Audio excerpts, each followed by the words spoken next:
Oke, assalamualaikum warahmatullahi wabarakatuh. Kembali lagi dengan Ahmad di sini di review Kereore. Kali ini agak berbeda dari biasanya ya. Kalau biasanya kita unbox kotak langsung di depan kotaknya. Kali ini dengan bangga kita akan memperkenalkan perangkat baru kami, alat tempur baru kami pengganti laptop kami yang sudah lumayan uzur, namun masih ada.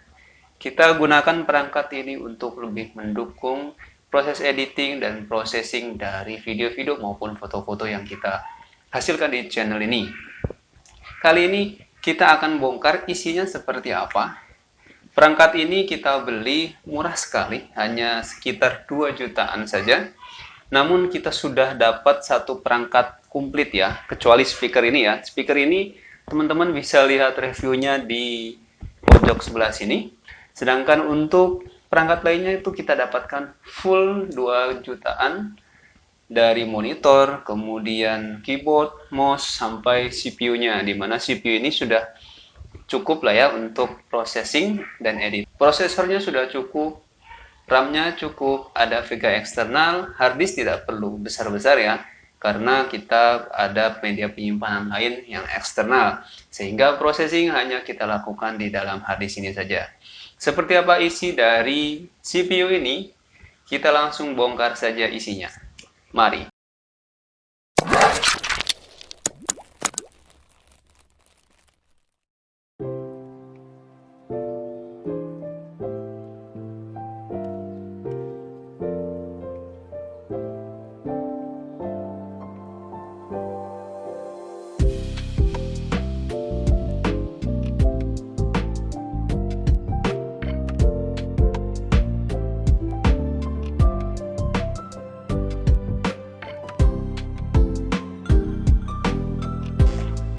Oke, kita sudah turunkan PC-nya ya, CPU-nya ya.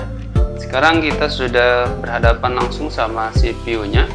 Ini menggunakan casingnya Max Power Personal Computer Case. Ini serinya C888 ya. Ini mungkin bukan case yang luar biasa, namun untuk segi warnanya ini sudah oke, ada RGB merahnya saja ya. Jadi lumayan menarik ketika dilihat. Oke, kita bongkar tutupnya ini. Oke. Ini kita sudah lepas, ada satu fan yang menempel di cover sini ya. Ada satu fan yang menempel di cover sini. Kita lepas karena supaya bisa ini ya, bisa kita lepaskan si covernya, tutupnya.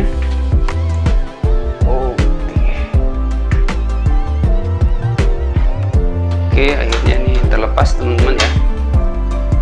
Fannya sudah terlepas, ini fan yang di cover atas.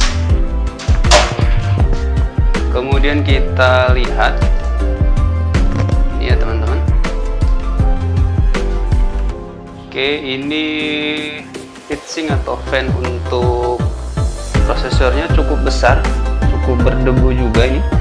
Oke, kami informasikan bahwa ini bukan komputer yang mahal ya, ini sangat sederhana. Untuk prosesornya kita gunakan AMD Athlon jadul ya, Athlon 2 4X 620 4 core, jadi 4 core real, bukan 2 core 4 thread, tapi ini memang 4 core 4 thread, jadi performanya cukup oke. Kemudian untuk motherboardnya, oke. Motherboardnya kita pakai ICS ya, ICS A780LM strip M2. Jadi motherboard ICS ini support untuk semua AMD yang soketnya AM3 ya. Jadi Athlon 2X4 ini menggunakan soket AM3 ya, bukan AM Plus ataupun yang sekarang sudah pakai soket FM ya untuk Ryzen ya. Kemudian untuk RAM-nya ini dari sellernya itu dikasih total 4 GB, ini dual channel ya harusnya ya. Ini sudah terpakai kedua-duanya, dua channel ini sudah terpakai. Jadi masing-masing 2 GB 2 GB ya. Kita coba lepas salah satu. Oke. Oke ini dia untuk RAM-nya. Jadi RAM-nya kita menggunakan 2 pieces 2 GB. DDR3 nih, masih DDR3 dengan speednya berapa ini? PC 8500 nih. PC 8500 1066. Oh, jadi 1066 ini dari VC Pro Hynix ya, teman-teman. Kemudian ini harddisknya. Harddisknya saya kira nggak perlu dibongkar ya. Ini hanya 250 GB. Kemudian untuk VGA-nya, nah ini dibaut kebetulan. Ini menggunakan Sapphire ya. Ini Sapphire Radeon 6670 1 GB 128 bit. Ini sudah menggunakan DDR5 soket ya. Jadi ini termasuk VGA yang lumayan lah.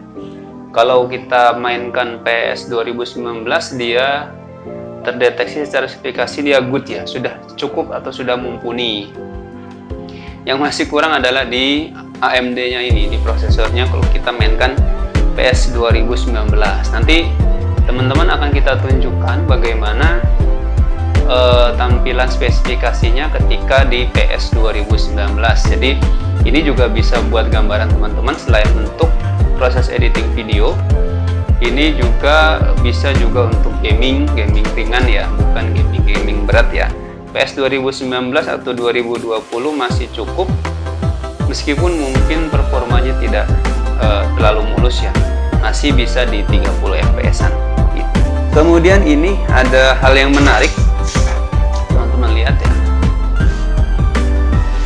Oke, nah ini bagusnya adalah kita dikasih salah satu fan RGB. Ini jadi airflow-nya tuh lumayan bagus ya. Jadi tadi dari cover akan meniupkan udara ke prosesor ini. Prosesor juga akan membuang udara. Kemudian udara yang panas yang dihasilkan dari proses di dalam komputer ini dikeluarkan melalui RGB ini ya. RGB fan ini warnanya merah, cukup bagus. Nanti teman-teman bisa lihat penampilannya, dibuang sehingga suhu di dalam sistem komputer ini lebih terjaga, teman-teman. Mungkin kita langsung coba nyalakan saja ya, teman-teman ya. Nanti teman-teman lihat bagaimana proses booting Windows 10 begitu cepat, begitu ringan ketika kita menggunakan komputer ini. Oke, kita langsung pasang ulang dan kita lanjutkan ke proses booting. Kemudian kita lihat sejenak spesifikasi dari komputer ini, kemudian dibandingkan dengan requirement dari PS 2019.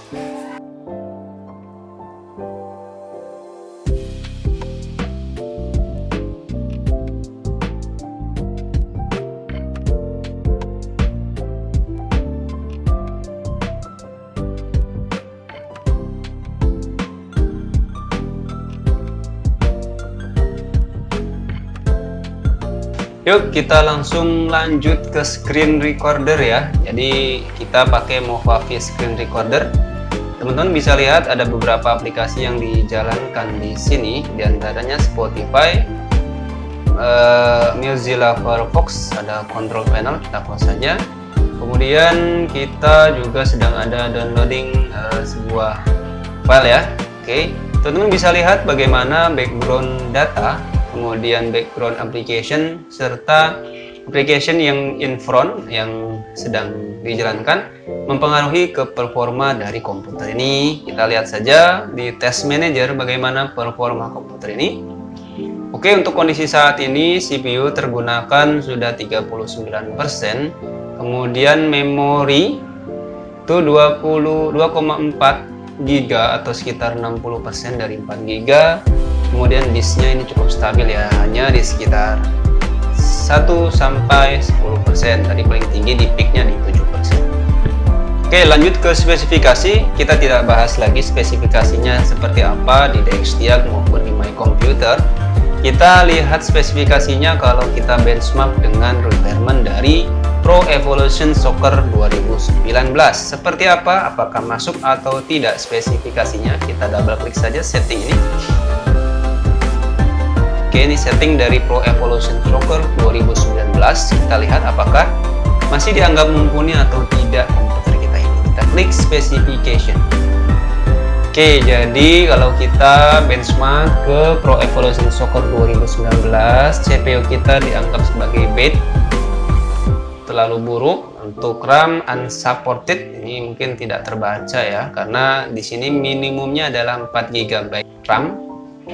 Untuk CPU bad karena minimumnya kalau kita pakai AMD adalah AMD FX 4350, sedangkan untuk GPU dan juga VRAM ini terdeteksi good semua ya. Kita pakai AMD Radeon HD 6670, walaupun requirement minimumnya adalah AMD Radeon HD 7870, sedikit di atasnya ya tingkatnya, namun masih good. Baik, itu dia untuk spesifikasi kalau kita benchmark ke requirementnya dari Pro Evolution Soccer. Oke, yang kedua tentunya teman-teman mau beli komputer selain untuk ngegame juga bisa lebih fungsional, yaitu dengan cara kita gunakan untuk hal-hal yang produktif, salah satunya dengan editing video. So, kita lihat bagaimana performanya ketika kita gunakan untuk editing video. Oke, ini teman-teman lihat dulu ya kondisi hardware-nya, konsumsinya seperti apa sebelum kita on-kan Adobe Premiere Pro 2019 ya. Ini CPU-nya 33%, memori 1,6, disknya relatif stabil di 0%. Kita lihat ketika kita jalankan Adobe Premiere Pro CC 2019. Kita lihat proses startup-nya.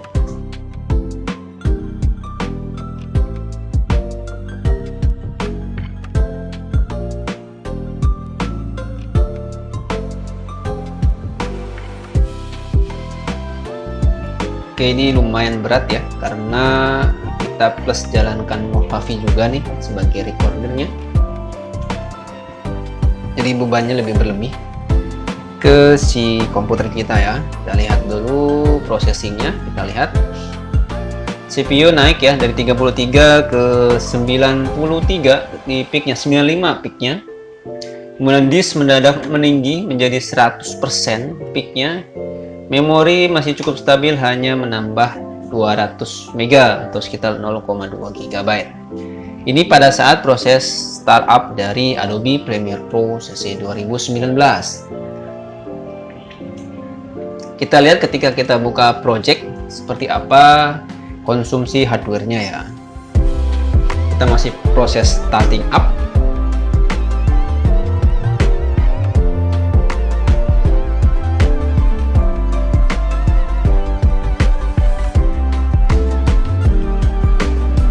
Yup, kita sudah mulai ke homepage. Kita coba langsung bongkar saja ini ya, speaker Loyphone ini. Oke, ini mulai ngeload dari footage yang kita gunakan di dalam project ini. Proses loading ya.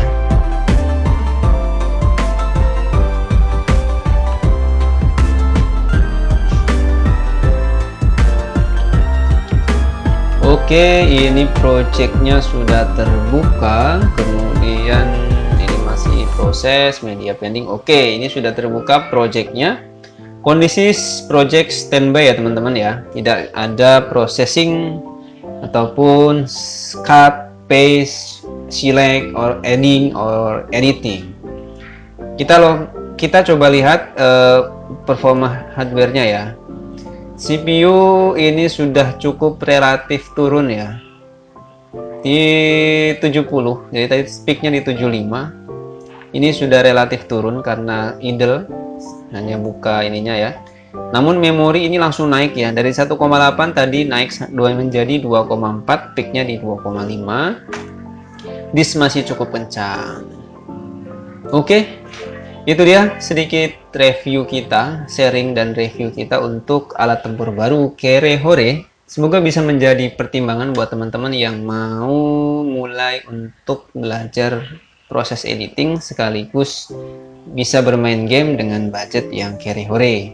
Nah, dengan komputer dengan harga sekitar 2 jutaan kita sudah bisa main game yang kita sukai, juga bisa lebih produktif melalui Adobe Premiere Pro. So, buat teman-teman yang masih ada pertanyaan mengenai video kita kali ini, silahkan tulis komentar teman-teman di kolom komentar di bawah ya. Ahmad dari Review Kere Hore undur diri. Wassalamualaikum warahmatullahi wabarakatuh.